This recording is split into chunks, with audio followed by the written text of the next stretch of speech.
നമസ്കാരം. എല്ലാവർക്കും ഈ ചെറിയ വീഡിയോ പ്രോഗ്രാമിലേക്ക് സ്വാഗതം. ഞാൻ ഫ്രാൻസിസ് മാത്യു. തിരുവചനത്തെ ആസ്പദമാക്കി ഇന്ന് എനിക്ക് നിങ്ങളുമായി പങ്കുവയ്ക്കാനുള്ളത് വിശുദ്ധ പൗലോസ് ലീഗ ഫിലിപ്പിയർക്ക് എഴുതിയ ലേഖനം 2-ാം അധ്യായം 10-ാമത്തെ തിരുവചനമാണ്.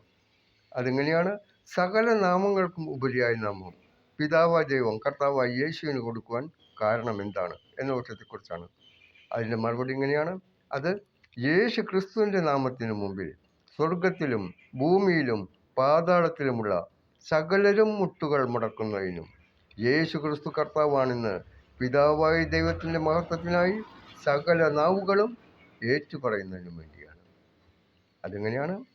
യേശു ക്രിസ്തുവിൻ്റെ നാമത്തിനു മുമ്പിൽ സ്വർഗത്തിലും ഭൂമിയിലും പാതാളത്തിലുമുള്ള സകലരും മുട്ടുകൾ മുടക്കുന്നതിനും യേശു ക്രിസ്തു കർത്താവാണെന്ന് പിതാവായ ദൈവത്തിൻ്റെ മഹത്വത്തിനു വേണ്ടി സകല നാവുകളും ഏറ്റുപറയുന്നതിനും വേണ്ടിയാണ് സകല നാമങ്ങൾക്കും ഉപരിയായ നാമം പിതാവായ ദൈവം കർത്താവായ യേശുവിന് നൽകിയത്. ഇതാണ് തിരുവചനം.